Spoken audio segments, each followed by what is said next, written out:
नमस्कार, मैं हूं आपके साथ मोनिका गुप्ता और आप देख रहे हैं मेरा गांव मेरा देश। बुलेटिन की शुरुआत करेंगे खास खबरों के साथ। सीएम मनोहर लाल ने पंचकुला एमडीसी सेक्टर 5 में हरियाणा के वित्त भवन का शिलान्यास किया। इस मौके पर सीएम ने कहा कि प्रदेश सरकार का वित्त प्रबंधन सभी प्रांतों में अव्वल है। सरकार का कोई वित्त नहीं होता, बल्कि जनता से एकत्र किया हुआ टैक्स होता है। सरकार तो केवल उसकी ट्रस्टी होती है।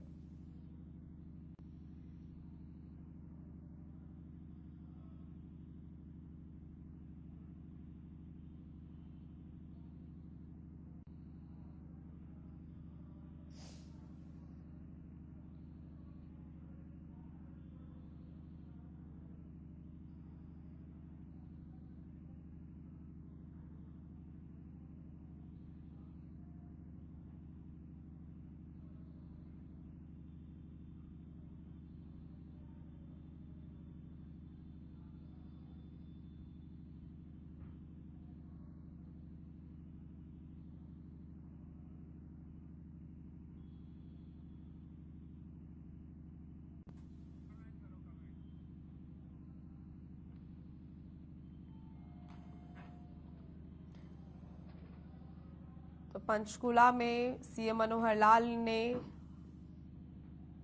पद्मा योजना का शुभारंभ किया,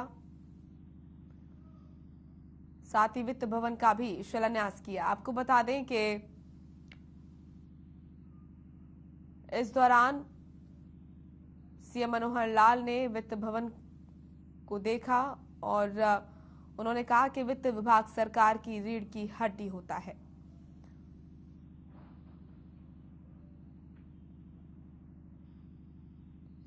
पंचकुला को सीएम मनोहर लाल ने मनोहर सौगात देते हुए यहां पर वित्त भवन का शुभारंभ किया, शिलान्यास किया।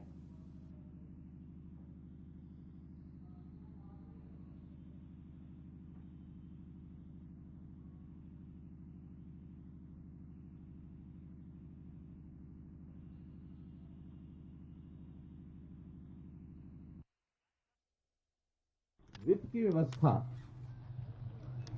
ये अपने आप में एक बहुत महत्वपूर्ण, जिसको कहना चाहिए, आयाम है। वित्त की व्यवस्था नहीं होगी तो चाहे व्यक्ति का जीवन हो, चाहे परिवार का जीवन हो, चाहे किसी का व्यापार हो, चाहे कोई कंपनी हो, चाहे कोई संस्था हो, चाहे सरकार हो,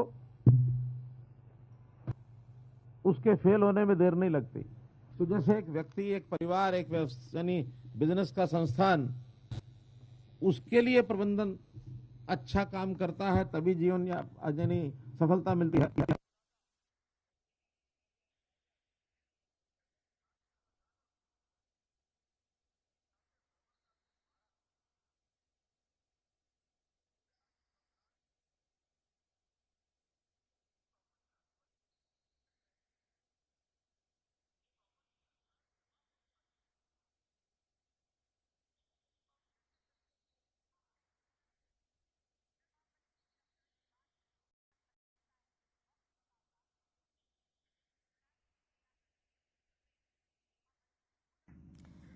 तो पंचकुला को सीएम मनोहर लाल ने मनोहर सौगात दी, वित्त भवन का यहां पर शिलान्यास किया। कहा कि वित्त विभाग सरकार की रीढ़ की हड्डी होता है। इसी के साथ अधिकारियों से उन्होंने बातचीत भी की।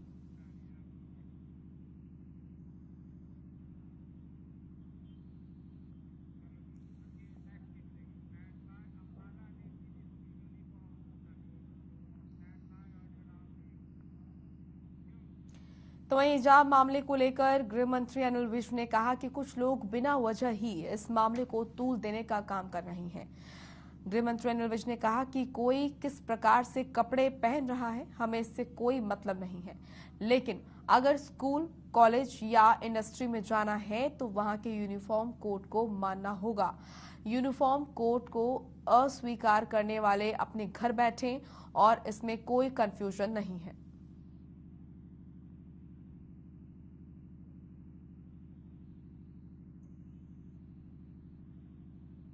तो हिजाब मामले पर बोले गृह मंत्री अनिल विज का बेवजह इस मामले को तूल दिया जा रहा है।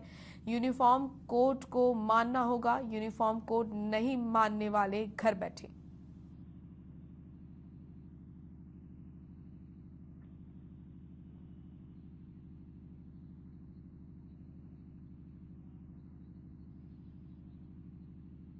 वो जो कहना है कहें। ये इस देश में कुछ लोग बेवजह मुद्दे बनाने की कोशिश करते हैं। अब कोई कुछ कपड़े डाले, हमने उससे कुछ लेना देना नहीं, लेकिन अगर उसने स्कूल में जाना है, कॉलेज में जाना है, इंडस्ट्री में जाना है, तो वहां का अगर कोई यूनिफॉर्म कोड है तो उसको स्वीकार करना पड़ेगा, वरना घर बैठिए आप।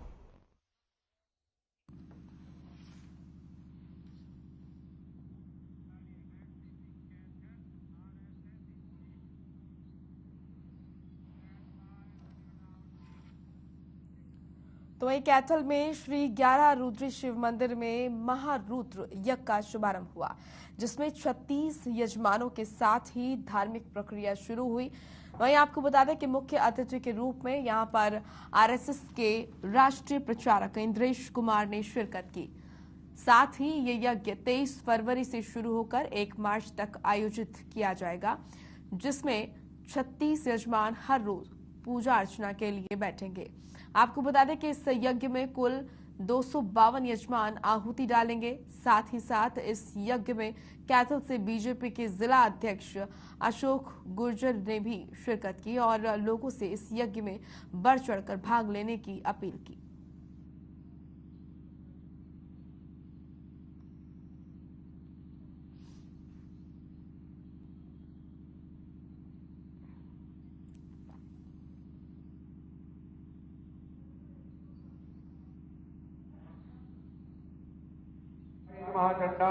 यज्ञ अनुष्ठान तीर्थ त्योहार आदमी की चाहे विद्या का दान हो, चाहे धन का दान हो, चाहे ममता का दान हो, चाहे किसी भी प्रकार का सहयोग हो, इस भावना को दृढ़ करता है, जिसके कारण शोषण नहीं जन कल्याण आता है।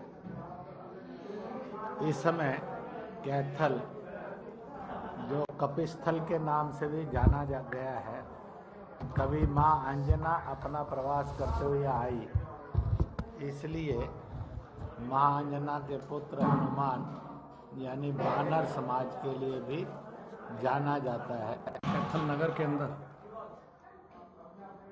11 रुद्री शिव मंदिर में महारुद्र यज्ञ का आयोजन, जिसका शुभारंभ आज हुआ है, और उसमें हम सबके लिए बड़े सौभाग्य की बात है कि आज हमारे मार्गदर्शक परम आदरणीय माननीय इंद्रेश जी आज इस शुभ अवसर पर पहुँचे हैं। और आने वाले दिनों में जिस प्रकार से आज आपने देखा कि नगरवासी, जिलावासी और प्रदेशवासी, शहर से बाहर के भी, दूर दराज के भी लोग महारुद्र यज्ञ के प्रति अपनी आस्था रखते हुए यहाँ पर पहुँचे हैं।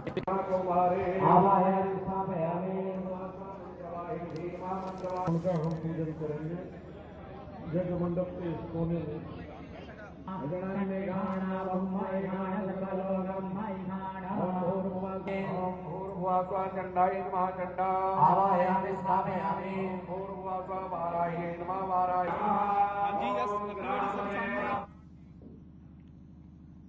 वहीं भिवानी में 25 से 27 फरवरी तक राज्य स्तरीय पशु प्रदर्शनी का आयोजन होगा, जिसकी अंतिम तैयारियों का कृषि मंत्री जेपी दलाल ने जायजा लिया और इस प्रदर्शनी का शुभारंभ राज्यपाल और समापन सीएम मनोहर लाल करेंगे। वहीं आपको बता दें कि जेपी दलाल का दावा है कि महामारी के बाद प्रदेश में ये पहला बहुत बड़े स्तर का ज्ञानवर्धक और मनोरंजक कार्यक्रम होगा, जो कि किसानों की आय बढ़ाने में सहायक होगा। साथ ही कृषि मंत्री ने बताया कि पशु प्रदर्शनी में प्रदेश के सभी मंत्रियों, सांसदों और विधायकों को निमंत्रण भेजा गया है। इसी के साथ इस प्रदर्शनी में किसानों को उत्कृष्ट नस्ल और नई टेक्नोलॉजी की जानकारी दी जाएगी और जिससे किसानों को लाभ होगा।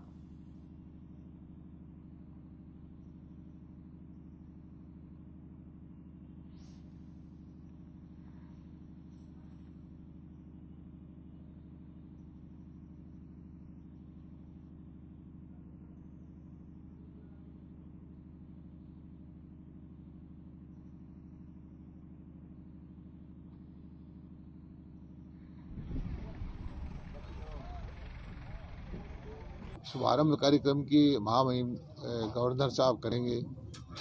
हमारे केंद्र के मंत्री पुरुषोत्तम रूपाला जो कैबिनेट मंत्री हैं पशुपालन के, वो भी आएंगे। हमारे जो राज्य मंत्री हैं संजीव बालियान जी, वो आएंगे।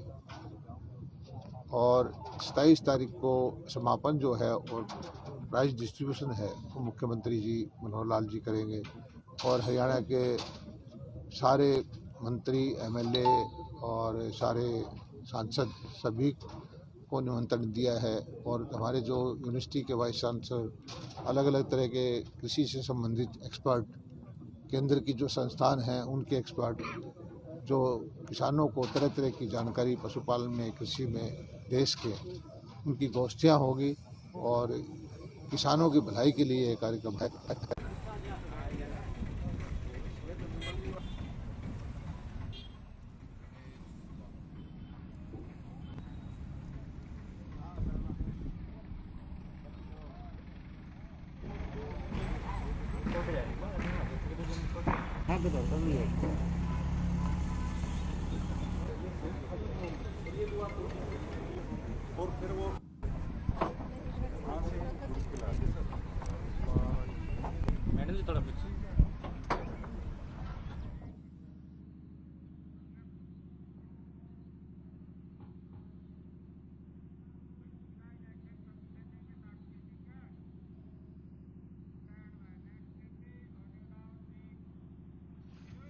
वहीं हरियाणा में होने वाले निकाय चुनाव की तारीख का ऐलान हो गया है। चुनाव आयुक्त धनपत सिंह ने इस बात की जानकारी देते हुए बताया कि हरियाणा राज्य में 93 म्युनिसिपल बॉडीज में से 60 म्युनिसिपल कमेटी हैं जिनके चुनाव होने बाकी हैं और जिनमें से 48 की अनुशंसा आ चुकी है। इसी के साथ 3 बकाया है और उन्होंने बताया कि आधिकारिक रूप से इलेक्शन रोल का शेड्यूल डीसी को जारी कर दिया गया है। उन्होंने आगे बताया कि यहां पर अगस्त 2021 में जो इलेक्टोरल रोल रिवाइज हुए थे उन्हें इसमें ऐड करना है। साथ ही उम्मीद है कि ये कार्यक्रम तय समय में पूरा हो जाएगा।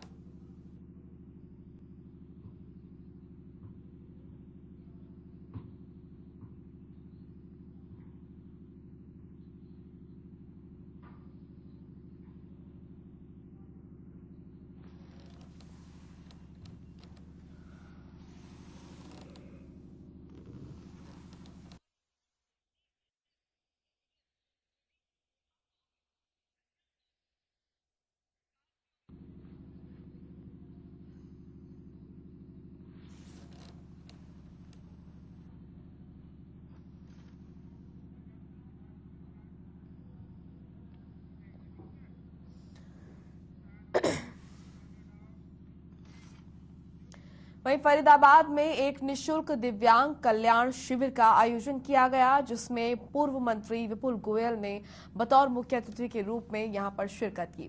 आपको बता दें कि पूर्व मंत्री ने संस्था के सभी पदाधिकारियों के इस नेक कार्य की सराहना की और इस कैंप में अब तक 1100 दिव्यांग व्यक्तियों के रजिस्ट्रेशन हो चुके हैं और लगभग 800 दिव्यांग व्यक्तियों को संस्था की ओर से इसका फायदा मिल चुका है। इस कैंप में दिव्यांगों को कृत्रिम पैर और कृत्रिम हाथ, बैसाखियां और इसी के साथ व्हील चेयर, कानों के सुनने वाली मशीन इत्यादि निःशुल्क बांटे गए।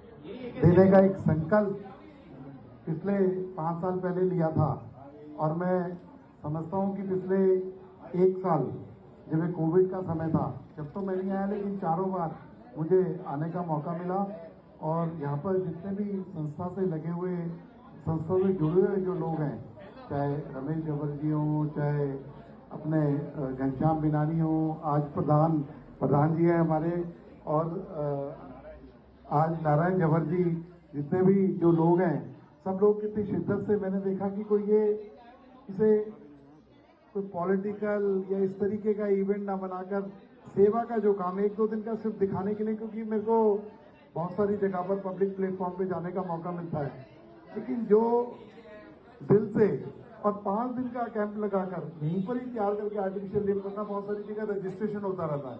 मैं देखता हूँ लोग रजिस्ट्रेशन तो हजारों लोग कर लेते हैं, लेकिन बाद में लोग घूमते रहते हैं। लेकिन यहाँ पर मैं रेगुलर देखता आ रहा हूँ, क्योंकि मैं इस संस्था से पर्सनली खुद जुड़ा हुआ हूँ पहले दिन से, तो जो काम कर रहे हैं मैं समझता हूँ कि बहुत ही अच्छा काम है, और ये काम दिन दुगनी रात चौगनी तरक्की करे, और विपुल गोयल आप लोगों के कोई भी काम आ सके तो 24 घंटे विपुल गोयल आपके पास।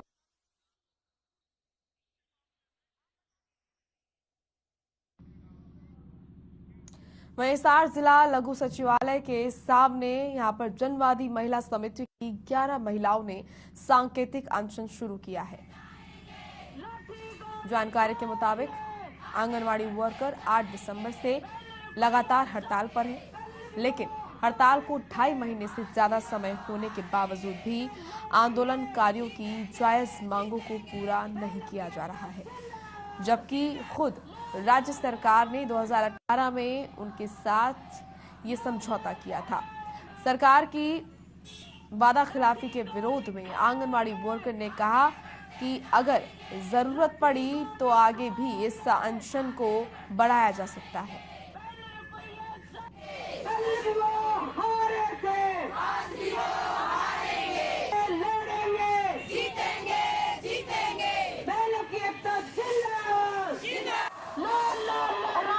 भारतीय जनवादी महिला समिति की ओर से पूरे हरियाणा के अंदर आंगनवाड़ी के आंदोलन के समर्थन में और सरकार की जो हठ धर्मिता और वादा खिलाफी के खिलाफ हम अनशन पे हैं। हिसार की जनवादी महिला समिति की हमारी 11 साथी हैं, आज अनशन के ऊपर हैं, जो हम 10 बजे से 4 बजे तक हिसार उपायुक्त कार्यालय पे इनके आंदोलन के समर्थन में अनशन पे हैं।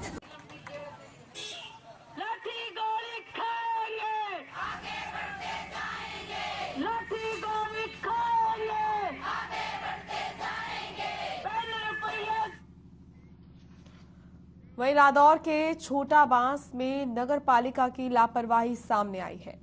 आपको बता दें कि मामला क्षेत्र के सरकारी स्कूल का है, जहां पर स्कूल के मुख्य दरवाजे पर फैली गंदगी स्वच्छ भारत मिशन के नारे पर ग्रहण लगा रही है।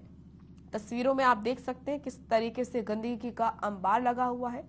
स्कूल के अध्यापकों की माने तो पिछले कई दिनों डस्टबिन से कूड़ा कचरा नहीं उठाया जा रहा है। हालांकि के लिए कई बार नगर पालिका को भी सूचित किया गया, लेकिन आज भी समस्या जस की तस बनी हुई है। वहीं जब इस समस्या के बारे में नगर पालिका सचिव राकेश वालिया से बातचीत की गई तो उन्होंने दावा किया कि जल्द ही स्कूल के पास से कचरा उठाया जाएगा और अगर कहीं और जगह मिली तो स्कूल के पास रखे डस्टबिन को वहां रख दिया जाएगा।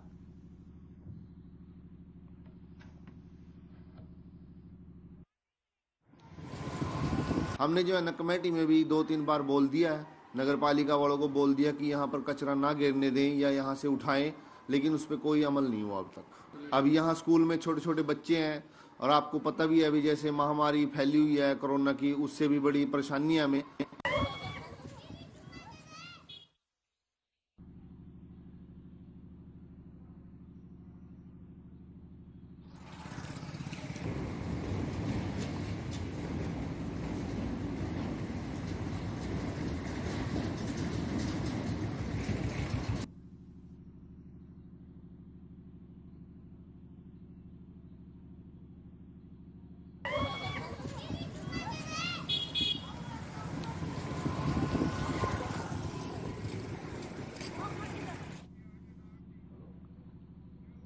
वहीं समालखा बिजली निगम के दफ्तर में तैनात डिप्टी सुपरिंटेंडेंट चक्रवर्ती शर्मा ने ड्यूटी के दौरान जहर खा लिया, जिसके बाद उन्हें सरकारी अस्पताल ले जाया गया। और आपको बता दें कि यहां डिप्टी सुपरिंटेंडेंट की हालत को गंभीर देखते हुए डॉक्टर्स ने उन्हें पानीपत रेफर कर दिया। वहीं इलाज के दौरान उनकी मौत हो गई। आपको बता दें कि डिप्टी सुपरिंटेंडेंट चक्रवर्ती शर्मा का नाम यमुनानगर बिजली निगम में हुए लाखों रुपए के घोटाले में शामिल था, जिसमें उनकी जांच चल रही थी और जिसके चलते चक्रवर्ती शर्मा मानसिक रूप से परेशान चल रहे थे, जिसकी वजह से उन्होंने सल्फास की गोलियां खा ली थी।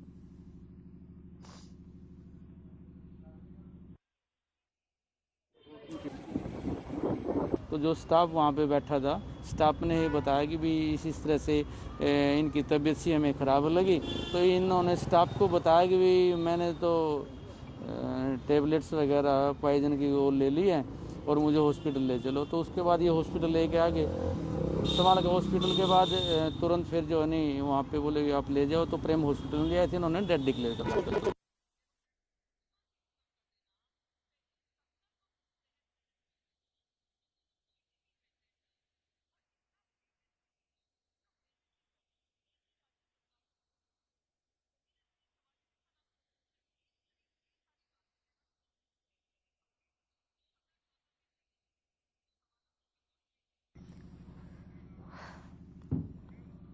चलिए अब खबर जींद से है, जहां स्पा सेंटर की आड़ में चल रहे सेक्स रैकेट का भांडाफोड़ हुआ। सेक्स रैकेट सफीदो रोड पर बने गोल्डन स्पा सेंटर में चलाया जा रहा था, जहां पुलिस ने रेड मारी है और मौके से 3 लड़कियां और 2 लड़कों को गिरफ्तार किया गया है।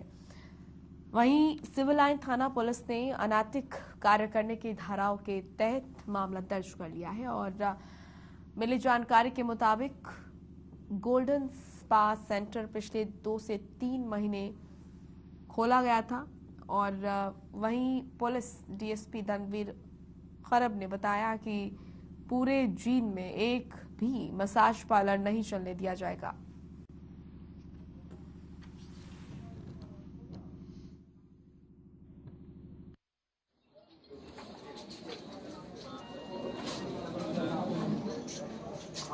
सिविल लाइन की टीम को सूचना मिली थी कि यहाँ जो मसाज पार्लर है वहाँ पर मसाज की आड़ में गलत काम किया जा रहा है। तो वहाँ पर रेड गठित करके ना, वहाँ पर जो टीम हमें गठित करके रेड की थी, तो वहाँ पर 3 महिलाएं और 2 व्यक्ति जो पुरुष मिले थे, उनके खिलाफ एफआईआर दर्ज की।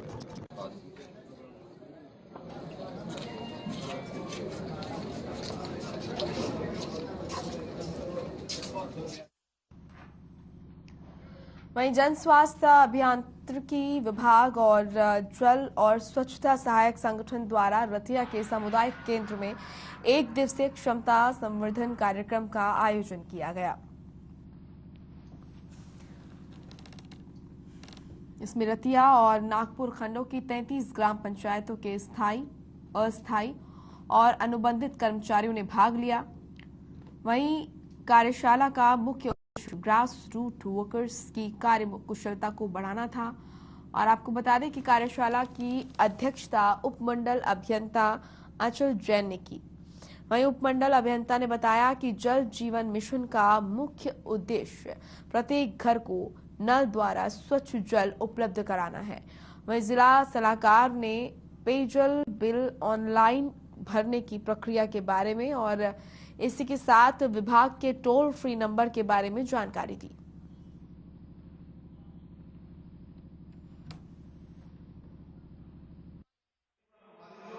आर्मी स्टाफ है, grass root worker, water pump operator है, फिटर है, इलेक्ट्रीशियन है, उनको 1 दिवसीय कार्यशाला का आयोजन करवा रहे हैं। तो उनको प्रशिक्षण दिया जा रहा है कि गांव में जो पेयजल सप्लाई है उसको हमें किस प्रकार रख रखाव करना है, किस प्रकार सप्लाई को दुरुस्त रखते हुए स्वच्छ जल जो घरों तक पहुंचे।